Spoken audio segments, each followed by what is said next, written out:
Hello and welcome back to Hindsight is 50/50. I'm the host J-Rod with my co-host, the RRG old retired guy. Dad, how you doing? I'm doing okay, man. How are you? I'm doing good. We finally made it back on another week.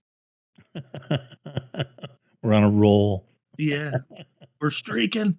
No, I mean, I have to do these things for my mom, I just kind of manage the grounds at her house, and I don't want that to sound like more than it is. But I mean, she lives on the country. She's got a big yard, lots of leaves. Like, that's one of the only yards that I'm not saying she has more leaves than you, because the amount you have is ridiculous. But with all those hardwoods to the west of her house, and it's all hardwoods, she gets a lot of leaves. So that's the latest thing is, and I had a guy come out, and and he's a really good guy. He did the power washing at her house and at your mom's house, and really good guy. And I had asked him while he was power washing, I said, "Hey, would you be interested in doing the fall cleanup? Clean out the eaves troughs from the leaves, and then getting rid of the leaves in the yard." And I said, "It'll be about a month," because he did that later part of August or first part of September. I said, "It'll be about a month before all the leaves are down." Well, it turned out it was more than that. It was 6-8 weeks. But anyway, I called him back and I said, "I don't want you to do this without looking at it." I said, "Because it's going to look totally different now than it did when you were here in September. Now that 85% of the leaves have fallen out of all these hardwoods." So he came out, and again, he's starting this business, and he hemmed and hawed. And I said, "Well, what do you charge me?" And he goes, "I'll do it for $180." And I said, "Well, I'll tell you what, I'll give you $200 if you do," because I didn't think he was, you know, estimating properly. I thought he Right. was underestimating the amount of work. Trying to guarantee the work though. It took him 3 days. And I mean, he rented one of those big blowers. That's what he had on the last day. Like you guys had for a short time, the one you tried to buy and then they kind of got Yeah. pissy with you and you ended up taking it back. Yeah. Well, he had one like that and it worked. He had a big backpack blower that, I mean, that thing was powerful, but he had 2 tarps and he worked his ass off. So on the second day, I went back and I gave him another 50. Yeah, I mean at that point just buy a fucking debris loader and call And it the, a day. on the last day, yesterday was his last day, and he did a good job. And you know, like on the second day, he was telling me, he goes, "You tricked me on this." I go, "Dude, I didn't trick you on this. I was just afraid you were underestimating." And by yesterday, he told me, he goes, he says, "I learned something," and he said, "I learned something." And he said, "And the next time you ask me to do this," he goes, "I'll be ready for it." So anyway, yesterday he finished, and he did a good job. And it's you're not going to get every leaf. You know how your yard is. You might have every leaf for 5 minutes, and then the wind picks up, and there's a few leaves again. And that's how Mom's yard is, because there's so many leaves. But so as he's getting ready to leave yesterday, I was out there, and Mom had these 3 bicycles that Rick had, my brother Rick had in the garage, all 10 speeds. It was a lady's bike and 2 men's bikes.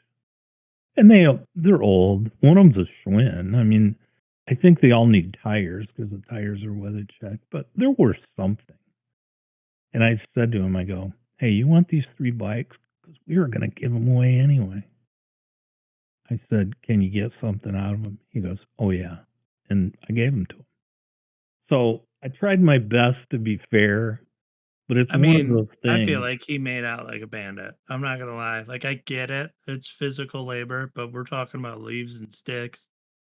and Yeah. he made $250 Yeah, plus and probably and yeah, bicycles. we were gonna sell those 3 bikes for $10 each.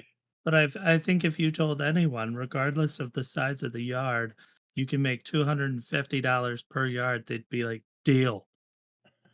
Well, I I get don't it. It's a big area, but it ain't that big. I just think Is he's not doing the pasture, he's just doing the yard. no, he did all the way to the pasture, though, So how and many acres is that? probably close to 2. Yeah, I was gonna say like 1.5 of actual yard that you leaf blow. Eh, And I mean, he cleaned the dog pens, which were just, ridiculously loaded because they had those Dad had that fencing over top of the pen part, and I don't know why. I don't know why. But because lots of times people will put that over like a chicken fence so hawks won't get them and stuff. right. Well, I don't know why he had it over dog pens, but he had it over 2 of them, and I mean, that stuff was loaded with leaves. He even got up there and raked that Oh, stuff I'm sure out. he earned So, it. I'm not discrediting that. I yeah. just $250 for an acre and a half and let's be honest, probably didn't have the right tools for the job. That's why it took him 3 days. It's like, you know, Oh, for sure. And I mean, I know it cost him 40 some bucks to rent that big blower for a day. well, and it but again, like the leaf picker upper that I have, Yeah. that sweeper unit, Yeah, that grass catcher he thing. can buy Yeah. that for 300 bucks. Yeah. And that would cut his workload by 2/3, but it would also cut his time at least in half, and it's like, you do that yard twice and it's already paid off. But I'm sure it was a lot of work, but I don't think he got screwed by any means. yeah, I guess I mean, I just wanted to be fair to him and it didn't hurt us any. Well, yeah, and you We don't wanna wanted to get lose him rid of either. yeah, and we that's the thing. It's so hard to find guys, to find help to do that kind of shit. Because the guys who are good at it, they're booked. It was the same way with the lawn, finding a guy, to take care of her lawn. Her lawn is a lot. I mean, it's not only that big, she's got a ton of trees to mow around, lots of obstacles, and it's you have to mow by the road on that bank, and it's not easy. And and then whoever does it, she picks apart their work. So it's not easy to find somebody, and we found a good guy. So I mean, it's this year we had a guy who was good, and I talked to him, and he's willing to come back next year, and he did it reasonable, and he was one of those guys who I didn't have to have a contract with him. I didn't, have to pay him X number of dollars a month, and he would mow every time it needed it. When it needed it, I called him. He mowed it for one price each trip, and the price never changed. So I was happy. He was happy. Mom was semi-happy, as happy as she gets. And so yeah, it was just. And now I'm kind of getting into hopefully this afternoon I'll put the bike down in the basement because I've given up. I'm sure I'm not going to get another day to ride. It's going to be warm enough for me to ride him. My temperature now for riding is about 68. If it didn't get up to 68, That's fair. it's too cold for me. I'm So usually alright, like, face, chest, ears, like, I'm okay in the cold, but the problem I have noticed, like, especially after 30, is that my clutch fingers will start to freeze up, and it's like, boy, I don't wanna have slow reaction time with my clutch. yeah, and now the Harley has really good fairing, and the VTX does too, and it kind of covers your hands, so that part's good. But man, if my back gets cold, I'm screwed. I mean, I'm miserable. If my back gets cold, this year we just had opening day of deer season was the 15th in Michigan, And I was like, I see all these guys out hunting. Well, this year I'd have been fine, because the temperatures were moderate. But I mean, there's been years. I mean, I remember hunting up north. There was a foot of snow on opening day. On November 15th, there was a foot of snow, and it was colder than hell. I gotta Um, get somewhere to hunt. yeah, there's a I lot. might actually talk to you about one of your old friends that owns some property. Oh yeah, That the one who sold you the four-wheeler. I wonder if we can yeah. figure something out. I don't know. Maybe. I had it may have been an 8 point, but I think it was just a 6 point, but a great big body. And Jacob said he saw it the other day too, a buck, and it's teasing me because I've never hunted in my life, even though I'd love to. I mean, I've helped with the cleaning the deer and all that, and I love guns, but I've never hunted. So it's like I want to be totally prepared for bow season. I'm very new to a bow, and so I did not want to take a shot where I would potentially maim a deer. I want to be 100% as accurate as I can be with it before I risk just making a deer lame and suffer.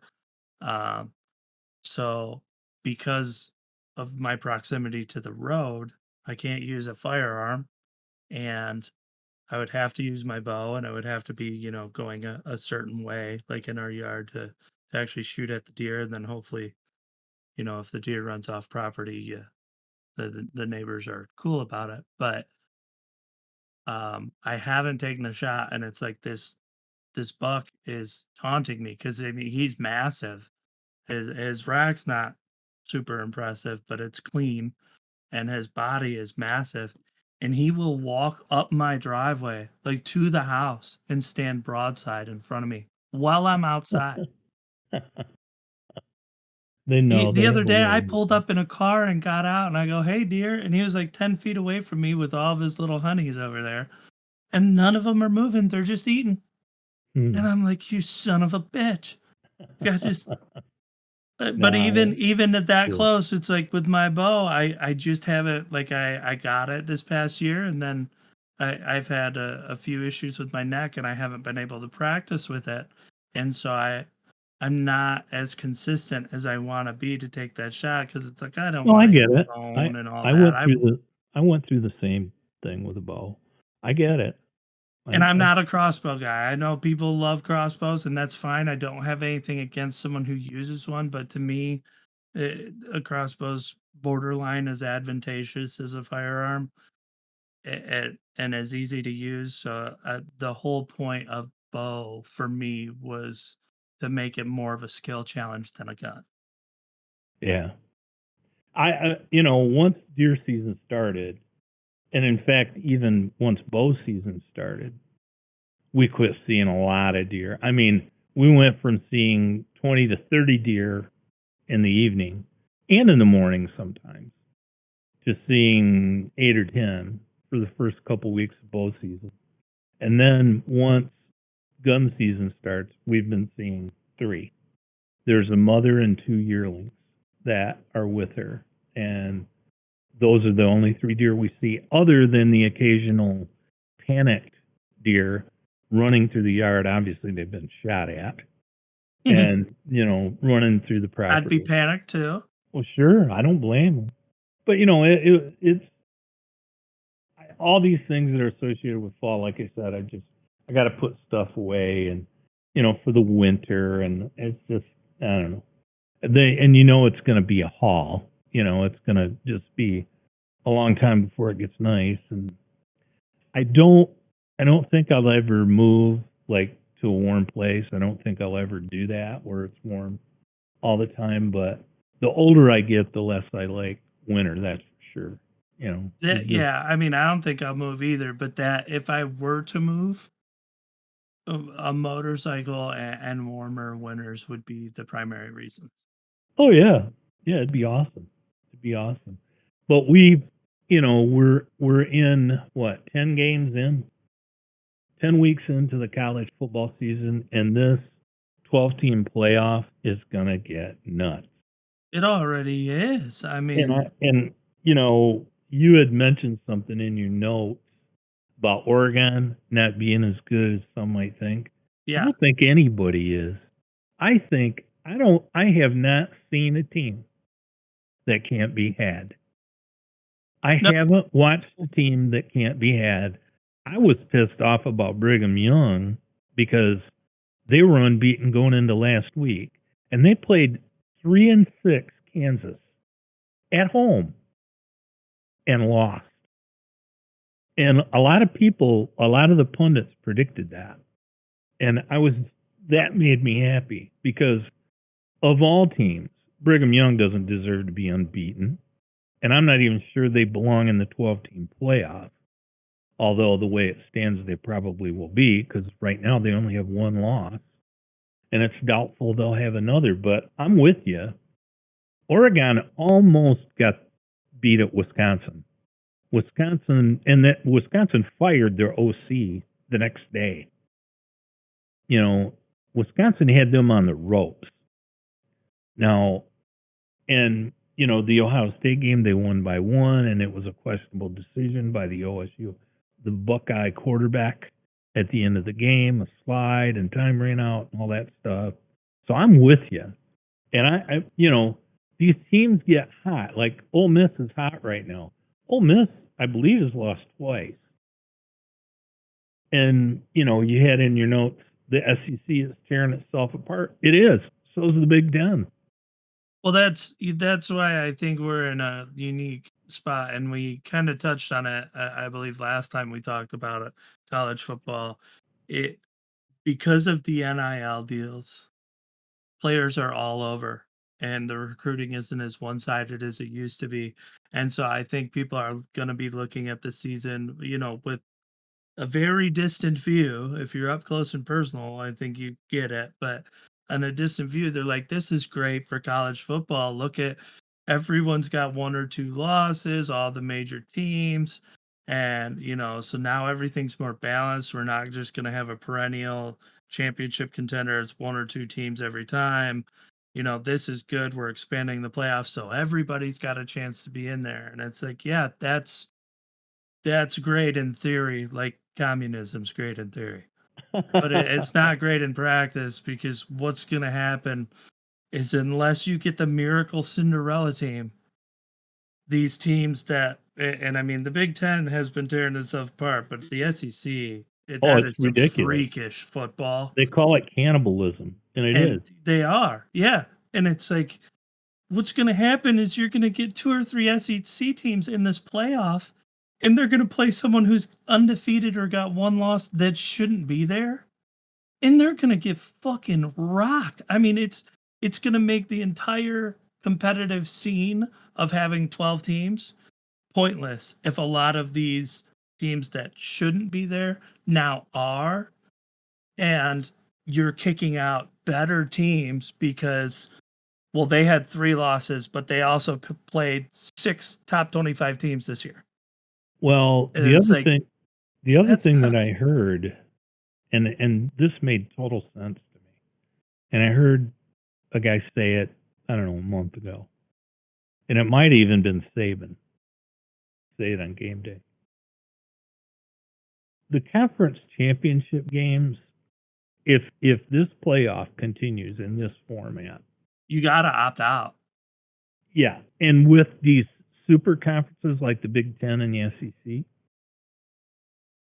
because it's going to be a no-brainer to not have a conference championship game. Like you said, two SEC teams meet in the conference championship game. Each of them has 2 losses from each conference.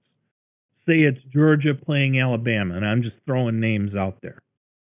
Say it's Georgia playing Ole Miss. Do whatever you want. And then they play each other, and one of those teams gets a third loss. Well, the only reason they did this thing with the conference title games was it's a money maker. I mean, they're not stupid. It's a great big money maker. There's big TV rights money. There's obviously another live game gate. Well, and I also Oh. think it made it kind of like the NFL's NFC, AFC. Like, you not every year, but a lot of times you were gonna have like a Big Ten team and an SEC. Like you were gonna have two opposite conference contenders for the championship. And it allowed you to pick one team from your conference by having that conference championship. So like if Michigan, Ohio State go into the end of the season both undefeated, someone has to come out.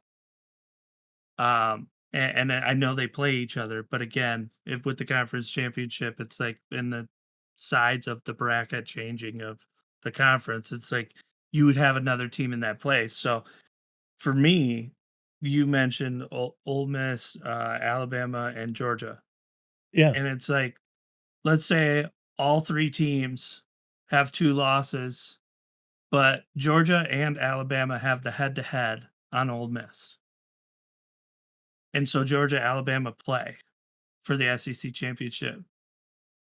Let's say Georgia wins that game.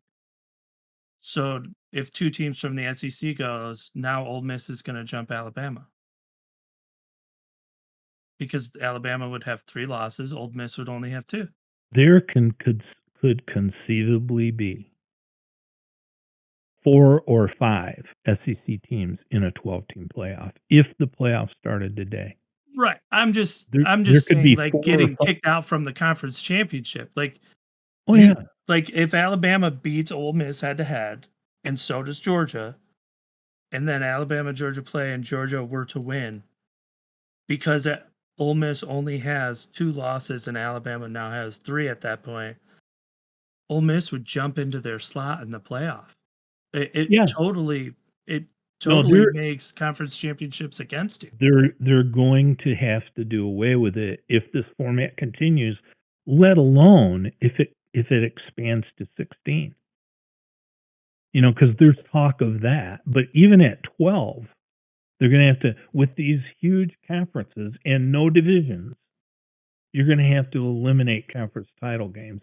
And nobody likes to give away money because that game's always going to make money, but that game's going to cost you money if, like you said, one of your teams doesn't make it on account of it.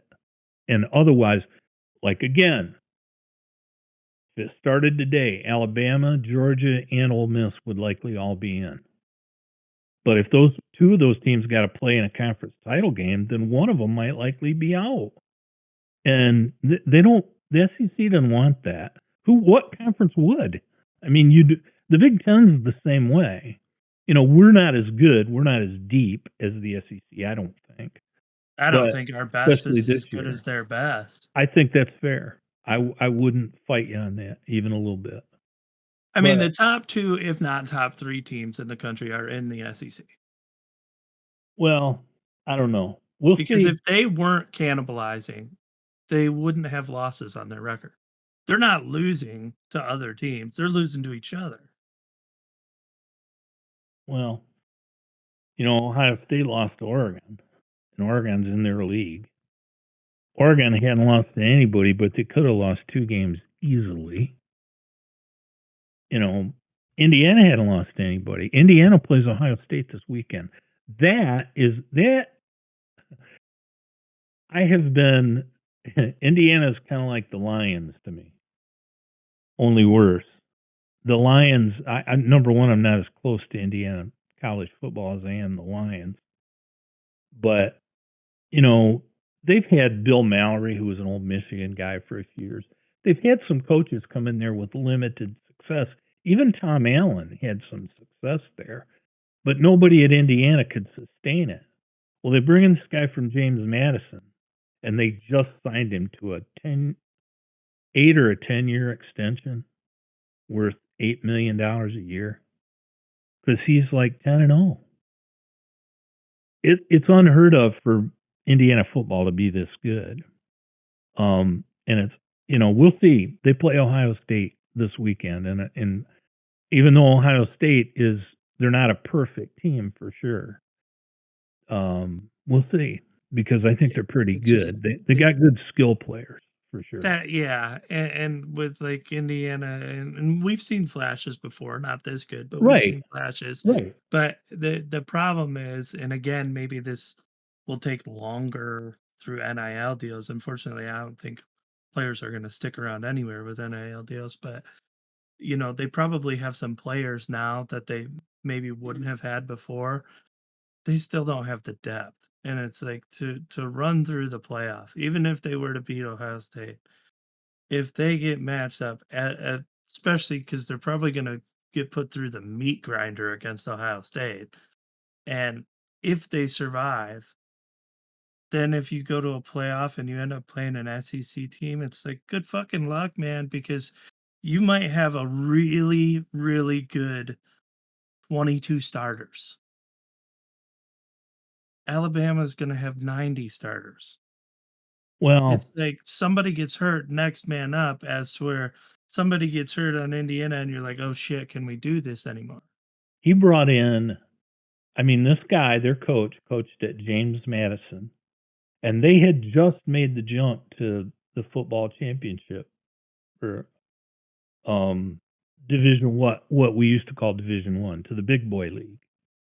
And I believe they only lost 1 or 2 games last year. He brought either 23 or 24 guys in through the transfer portal, and a whole bunch of them, I heard the number the other day, but I don't remember, were off that James Madison team that, by the way, they only lost 2 games. Now, they weren't in the toughest league, I'll give you that, but they were obviously pretty good, and they can clearly play in the Big Ten. He got a quarterback, I think, from Ohio University, and that guy's lighting it up.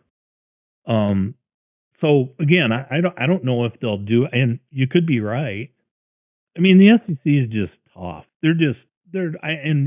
I felt that way, Jared. You know that I've felt this way for 30 years. I thought the SEC was the best league, from top to bottom, and it still is. I mean, they added Oklahoma and Texas this year, and Oklahoma is having a down year. Texas is another team they're in the playoffs start today. They're in. They've only got 1 loss.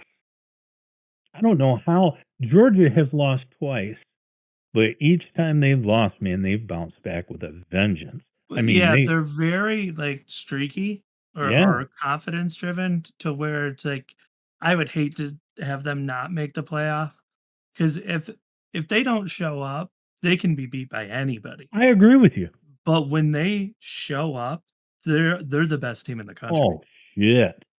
I mean, it's like they are physical, they are fast, and I tell you, I know we're jumping around here. Ohio State, for 3 years in a row, Michigan has out physicaled them on both lines. I see that as a flaw in this team right now. They've got great backs. They've got great receivers. That freshman is insanely good. I mean, Chip Kelly said this guy could start for NFL teams right out of high school, and he's Which team are you talking about? Ohio State. Okay. He's number 4, and I can't think of his name off the top of my head. He's a true freshman. He's amazing. Their quarterback was very good at Kansas State. He transferred. They've got Mississippi's best back, that Judkins guy, and they had Henderson. And plus, they have Mbuke as a wide receiver.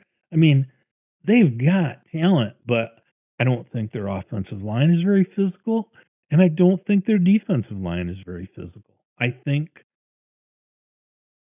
teams that are very physical, and Indiana, to me, is surprisingly physical, especially on their defensive line. Again, they've got these transfers. So I don't know what that spread is. I think it's around 8 right now. But I wouldn't be surprised if Indiana didn't give them a game, because Was Jeremiah Smith? that's him. Yeah. Okay. Unbelievable. Have you watched him play? I have not, but he's listed as 6'3", 215, and as a freshman, that is a big boy. Yeah. And I mean, he's a full grown man. He looks like Chris Carter in his prime out there playing, or better. He's probably faster than Chris Carter was. You know who I was surprised, and again, you said we're jumping around. Who I was surprised at how enormous their receivers were? South Carolina. Oh, I love that team. I like Those that guys are coach. huge. I love that team. And and I love the cheering section in the stands. One side says go, the other side says Cox. Yeah. Go, Cox. Oh, I love that. I love that team. I that is a now they're not going to make it into I the love their playoffs. jerseys. Man, it looks like a cool place to play. It's Frank Beamer's kid, Shane, I believe his name is. Shane Beamer is their coach. That's an exciting team. I love watching them play. So before we move on to the next thing, though, let's Yeah. just circle back to the college football playoff. Do you have in your mind, like, do you have a solution for this playoff? Because it's total chaos, and my solution, which some people would probably hate, I would rather see a tournament style bracket where it's like you need to get so many wins, and then we just have a big seeding, and it's like, let's make it a real playoff like March Madness style. Division 1 AA, Division 2, and Division 3, and that's what they all used to be called. I don't know what 1 AA is now. But anyway, Division 1 AA, Division 2, Division 3 have had qualifying playoffs and a full-blown tournament for years and years and years. I don't know why the big boys can't do it the same way. They go, "Oh, that's too many games." Okay. Then cut out 2 of the cupcakes you play. Yeah, Cut your season back cut to out your 13 games. preseason warm up and Yeah. cut out your conference championship. Well, again, the conference championships got to go. That has to go because that isn't even doing anybody any good. It's still going to make money, but is it really in the long run? Well, But and the risk of injury that's is it. way They've too been high. doing this. I just heard Ferris State in Michigan, in Big Rapids, Michigan, is the number 1 seed in the Division 2 college football playoff. Now, I don't know how many teams they take. I really don't know, but I've watched some of the Division 2. I've even watched some of the Division 3 games for years. Last year, I watched the 1 AA because South Dakota State, I think, won. I can't remember if it was South Dakota State or South Dakota, but they won for like the second year in a row. And it's good football, and occasionally some of those guys actually make it to the next level. Mount Union won the Division 3 title for I don't know how many titles they have, but my point being, 2, 3, and 1 AA, they've all had, like you suggested, an NCAA, a March Madness tournament. Only they have it in December, and they figure it out. And again, does it really matter if you're playing 15 or 16 games? Michigan high school football takes 256 teams in, 256 teams make the playoffs. And you have to have 6 wins. This year, they didn't have enough teams with 6 wins. They had to take 3 and 6 teams in the playoffs. Now, I just heard this snippet, but I'm with you as far as the tournament style play. We're so close to it now. We got to be smart enough to make the change and not, and I give a flying rip what the NCAA says that nobody does. If the Big Ten are for it and the SEC are for it, we'll do it. We're not talking about the NCAA. Like, that's BS. Uh-huh. What's the matter? Nothing. I was going to tell you because I had no idea the team's mascot, so I was curious. I looked it up. It was the The South Jackrabbit? Dakota State Jackrabbits. Yeah. And I So, mean, they've got a tight end who and plays they're for the back-to-back Packers. champions. Yeah. And they got a tight end who plays for the Packers right now, and he starts. And he's good. His name's Kraft. Anyway, so there's a whole lot going to happen in the next 2 or 3 weeks in college football, and I love college football. It's my favorite sport. But you know, I know we don't want to be too much homers. We can't help but be some of it, but we don't want to be too much homers. But the Lions are just kicking people's ass. I mean, if you're a football fan, in whether it's college or NFL, but you're even somewhat relevant with the NFL, you have to feel good about the Lions. I mean, Um, there's people from the Packers and the Bears who and the Vikings who've hated us for years, and rightfully so, rivalries, but they are just like, as much as I want them to lose to us, it's incredible to watch what's happening. And more importantly, I think it's at a right time in today's era because, you've got everybody's famous for the wrong reasons and all this social media bullshit. But you've got Dan Campbell, who's got to be one of the most likable human beings on the planet, he does. gaining success with a lovable loser franchise. And it's almost just perfectly fitting where you're like, finally, it's not some douchebag yelling at the top of their lungs, being annoying that they won something and are entitled. This is someone who's laying it on the line because he loves it, because he loves the players, because he loves the organization, and he's succeeding. And you get to watch the players buy into it. You And know, it's incredible. you're 100% right about Campbell, and I've talked about him. I've always loved him. As a player, I loved him because he he just gave you 100% all the He looked like a time. Shocky twin back in the Oh, day. oh my God, he was badass, man. And I mean, and he is a big dude. But I loved him as a player, and to see him have this success, and guys want to come here now, okay? And it's not just because we're good. This whole Zadarius Smith thing, when they traded for him, did you hear about this? Did you hear about the time off and all that? No. Zadarius Smith was with the Cleveland Browns. The trade deadline was on a Tuesday of a given week. The Browns had just played on a Sunday. They had a game the next Sunday. Or no, they had a bye week the next Sunday. And then they weren't going to play for 2 weeks. Okay. So the Tuesday after their game, after the Browns game, the Lions made the trade for Zadarius Smith. And there's hope that, he'll take away some of the sting of losing Hutch. He can't replace Hutch. He's not that kind of player. And he's 32 years old, but he's still got some juice left in the tank. And he's a good team guy. That's the thing I love about these guys. They don't just talent is obviously you got to have talent to play in the league, but they're going on character. If you don't fit in our locker room, we don't want you.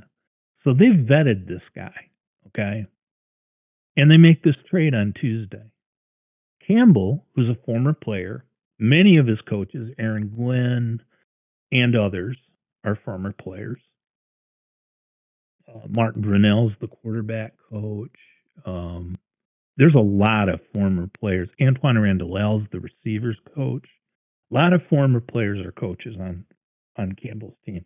Their linebackers coach, I can't think of his name. He played in the league. He knew that he had, even though we traded for him and we needed him, because that was the week they were playing Houston on Sunday night. He said, "You were in a bye week. Take a couple of days off. And because you're in a bye week, we're going to rest you on Sunday." So they rested him. Because that would I have was wondering been why he didn't play. that would have been his bye week had he stayed. Players, I mean, that's a former player who made that call. That's Dan Campbell. Players notice shit like that, and that endears you to players. I mean, he seems so genuinely happy to be here too. Oh yeah, yeah, and he even does. He looks like Rasheed Wallace a little bit, and he wore a Rasheed jersey to the game Sunday at Ford Field. But, I just because like, I love in that they '04 embody, like, the old sayings, you know? It's like, oh, hard work beats talent when talent doesn't work hard, but it's like, this is what happens when talent works hard. Like, and this is an and, example. lots of times I send you, you and Jacob his post-game speeches, which are legendary. I mean, it makes you wanna play, you Yeah, know? And he said that after the Jacksonville game. Now, Jacksonville's down. They're not very good this year, and and Lawrence wasn't having a good year, and now he's hurt. So they've got their own problems, and they're likely to make a coaching change soon. It, certainly by the end of the year. But they're still an NFL team. And Campbell said in the locker room to his guys, he said, "That's how you do it." He goes, "You guys made that game go any way you wanted to. We threw the ball, we ran the ball, we pressured the passer, we tackled in space. I mean, there was some solo tackles in that game. Holy shit. I mean, Branch is a fucking he monster. he's a missile." Yeah, and Oh, he and to I told Melissa when I saw that hit, I mean, because I, like, jumped up, and I was like, "You gotta be kidding me." And she's like, "What?" And I'm like, "I've never seen a hit this hard that's legal with today's bullshit pussified rules." I mean, he did oh, everything right and still flatlined that guy. but he's been fined 5 times, even though he hasn't been penalized. We got ejected once, and Yeah, that was and I'm for not flipping saying off all the season. crowd. I'm talking about No, specifically the hit in the Jacksonville game. I mean, dude, he on put that receiver 3 yards in the air. and Robertson had a hit like that, and Kirby Joseph had a hit like that. What I I like mean, about it was Joseph is all he's day. willing to tackle, but you can tell he's a much more savvy, skilled player that's like he's the safety that likes to bait for the He's interception. got great instincts. Yeah, He has and great I'm not instincts. saying Branch doesn't do that, but I just like that Joseph not only can cover and jump the route, but he's not afraid to tackle. And Branch, it's like you better pray to God that ball's in the right spot and that your quarterback Well, what did they used to call the middle ones? Hospital balls? It's like, that's what you're hoping isn't thrown your way because 'cause he'll kill you. And he well, never wears his mouth guard, the psycho. sticks in the top of his helmet. Yeah. But boy, did they fly around, and I tell you what, I it seems like it's been a long time since we've seen that. Maybe it's just been a long time since we've had 2 really good safeties. Yeah. And I mean, as from everything I hear, people are considering them 1 and 2 in the league anyways, but it's like it's a brand of football that again, when you talk about grit and all this stuff, it's very fun to watch and you want to root for them. And I know that's easy to say as a Michigander, but I do believe that other people around the country, from what I've heard, are rooting for them as well. Um, That's but everything you hear. I listened to but that yesterday on the ticket, and they're saying wherever you are, I mean, there's all these transplanted Lions fans calling in yesterday. And they said, "Man, I walk into a bar in Houston to with my Lions gear on. It's like I'm a popular guy. Well, People yeah, want the to talk." stadium was loud. They got 2 false starts that game in Houston because the Lions fans were so loud. Yeah, and Um, that's awesome. but with the Lions defense, because I mean, obviously the offense has the special weapons that it has, and they're incredible. But with the defense, there's something to me that is so satisfying when you have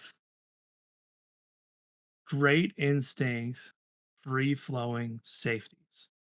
Because I don't think they're commonplace. I think it's pretty rare. A lot of them have one of the things, but not both. They're either good at roaming, but like their instincts are kind of on and off. Um, but to have both of our safeties be like that, there's this speed and intensity that I just feel like has been kind of missing from NFL defenses since you know, I mean, for me, since the 2001 Ravens, and I'm not saying they're that good. I'm just saying when the rules started to change and all that, it seemed like the intensity wasn't quite as there, and flying around like you see in college football didn't seem to be there. Safeties were protection over the top, and that was kind of it. And to watch those two fly around and watch the speed in which the entire defense closes, but also your linebackers can gamble more because your safety will plug the hole that they miss. It it's really exciting to watch. Like W- I'm When a they defense drafted fanatic anyways, but when they drafted Branch, he was like a Swiss Army knife in the defensive backfield. And last year, Campbell really wanted to move him to safety all year. Well, you can see what that did. Excuse me.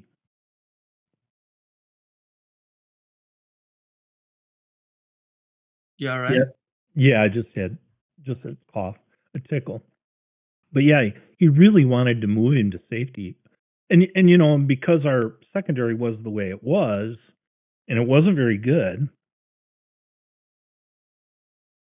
you know, he had to move him all over. He had him at slot corner. He had him playing regular wide corner sometimes. And you know, and then he moved him back to safety. Well, now when he's back there, and we improved our corners, we've got athletes at the corners now. And Carlton Davis has been a really good trade addition. I think Terrion Arnold, he had some PIs early in the year, but he's just getting better by the week and started every game as a rookie on a good team. So you do the math.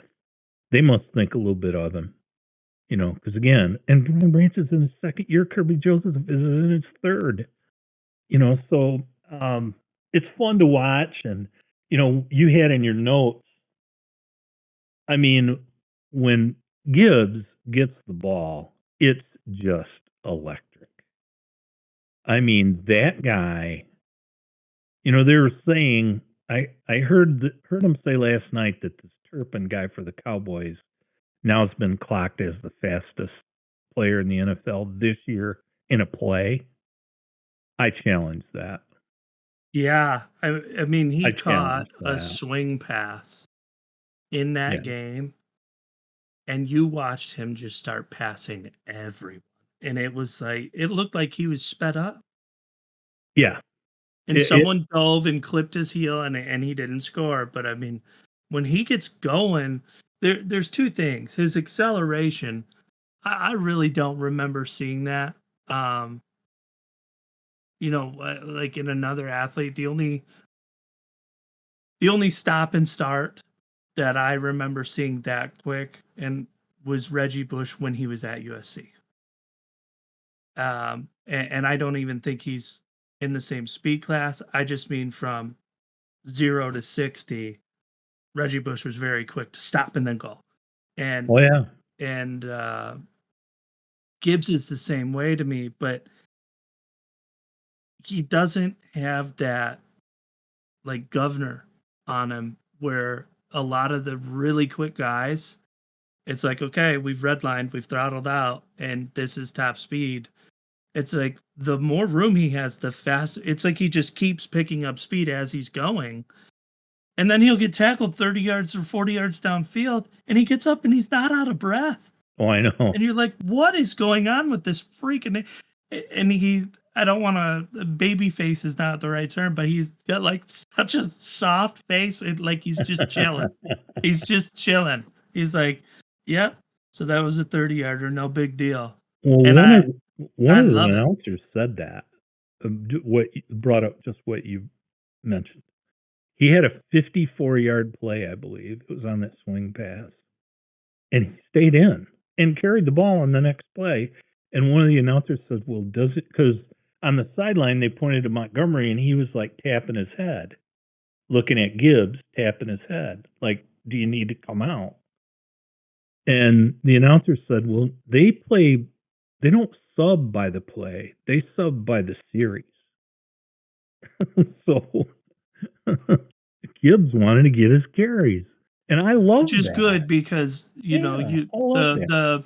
the hard thing with the two back combo, and we've seen it a million times, is one of them's going to be a power back to have a two back combo, and it's tough for a guy to get you 70 yards and the other one gets to score the touchdown. And so to make sure that you're subbing by the series and giving them the opportunities, I'm not, again, you line up in goal line formation, that's a different story.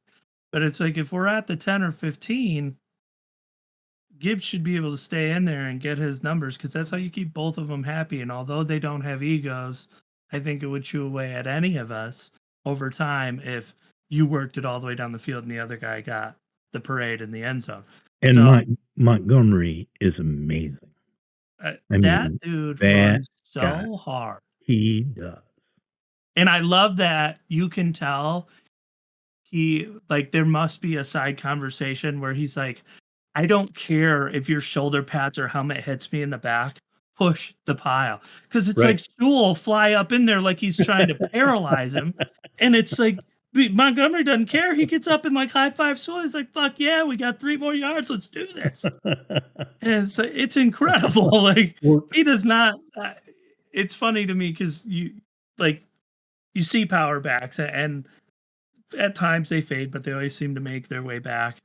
But a lot of them, although they'll like lower the boom, at the same time they'll twist up an ankle or get rolled up on or hit their elbow on a helmet and they come out and then it's like I'm sure it hurts and I'm sure there's an injury, but when you're looking at a tough guy doing that, you're like, oh, what's the matter? You got a boo boo?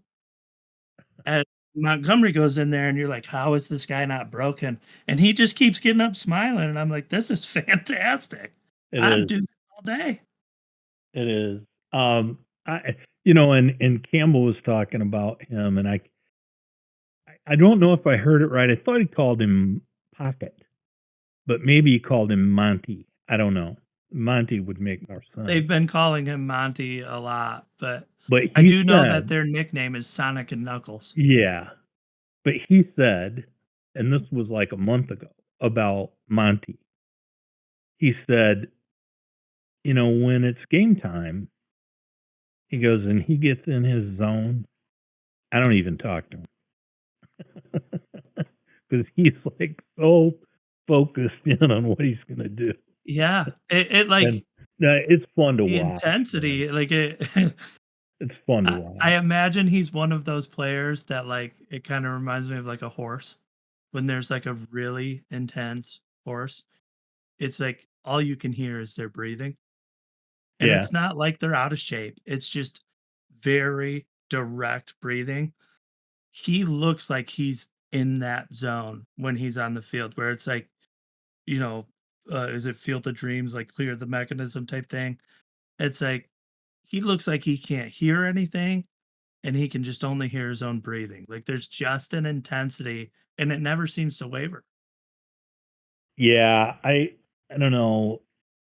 It's just fun to watch, and because they're so good, um, and they're so good at doing everything. I mean, and right now, even their defense shouldn't be good, and they just lost another starter. They just lost Anzalone. But I think Malcolm Rodriguez is going to step right in and do very well. And this Ben Neiman, who's been playing a little bit here and there, is going to come in and do well. And Jack Campbell, I think, is having a great year and really a much better year than he had last year. But Well, I know we're kind of running up on some time here, but yeah, yeah. I know that you were excited to talk about Allen Oh potentially yeah. visiting Michigan in the coming year. Well, he said so. Now he just had some pretty serious neck surgery. He had something done to 3 vertebrae. I mean, and he showed me pictures of the incision, which was made in the front of his neck. And that all makes me nervous. But I've been talking to him, and we've been texting back and forth, and I think he said he's doing better now. And I mean, he did this because he had to. His neck's been bothering him for a long, long time. But he mentioned a while back that he wants to come up and he's hoping to be able to borrow a motorcycle. And I told him if I didn't have one, we'd see what you had. I'm not even worried about that part right now. Oh yeah.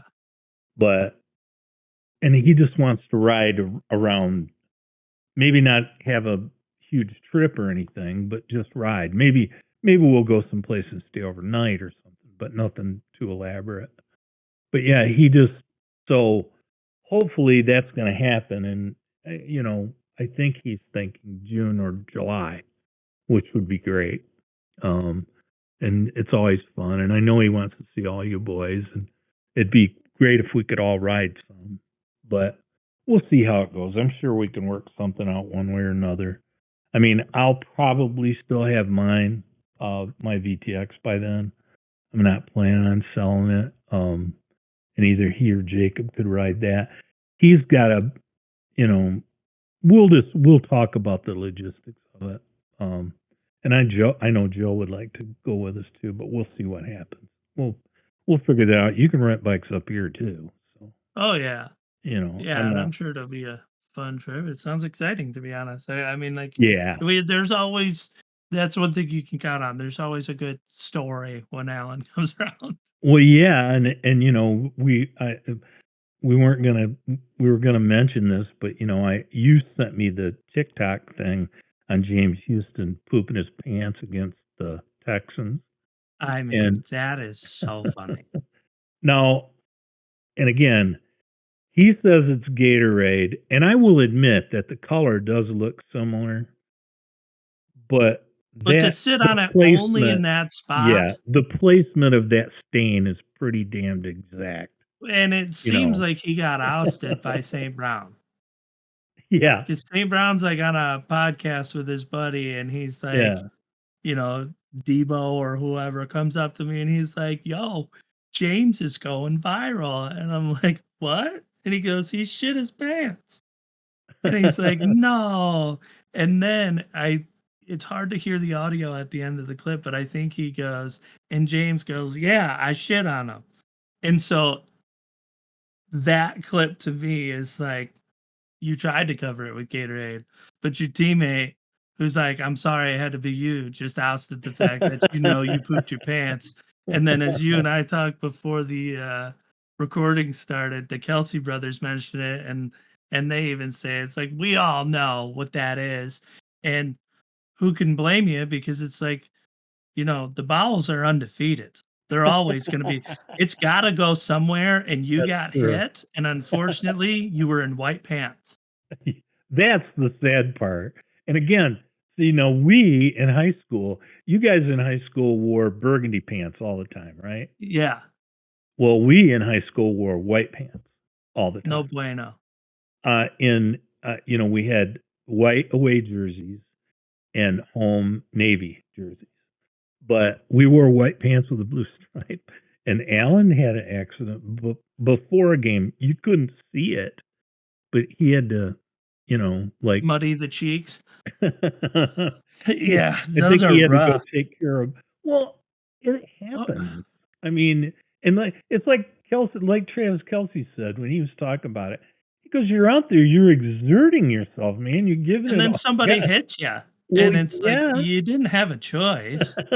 It's not like you were the guy who sat there and be like, "Look at this," and shit your pants. Well, Caparulo, one of my favorite comedians, was telling a story about that, and he says, "And I shit my pants the other day on the way to the grocery store." He goes, "I didn't do it on purpose." He goes, "But then again, who does it?" Is he the one who talks about it where he's like, there's a millisecond difference in your butt's response when you get older? And he's I like, don't just know. that millisecond and it's out. But Well, no, and it's he, funny. And the worst part for Houston, though, is that, in any other scenario, if you have different pants, the stain's a different color. But if he had been knocked down, he'd have grass stains. And he could be like, "Yeah, unfortunately, like, I landed, and that somehow is well, where he's I got the playing on skid mark from turf. the ground." I'm just saying, in any other circumstance, he would have had something like plausible deniability. But in this one, there's no grass stain, there's no nothing, and it's a diarrhea streak right down Well, butt crack. yeah, that was That Speaking was of which, pretty sad. one more quick story that I have to throw in there because we talked about this. Yeah. I saw a video that went viral of a female marathon runner, Oh, and they no. have either a wire cam or a drone cam that's covering the race, and it flies above in front of her, and she looks at it, and I swear this is like one of the cameras that's broadcast on live TV. Like, she knows it's on live TV. And she looks right at the camera and she goes, "I just shit my pants. Can you please not cover my ass? Thank you." And keeps running. And like all the reason it went viral is all the comments are like, "Running's not that important." Other people are like, "Can you imagine the rash?" This is a marathon. A football game would be fucking brutal. A marathon? Oh my god. And the fact that she looked at it, "I just shit my pants.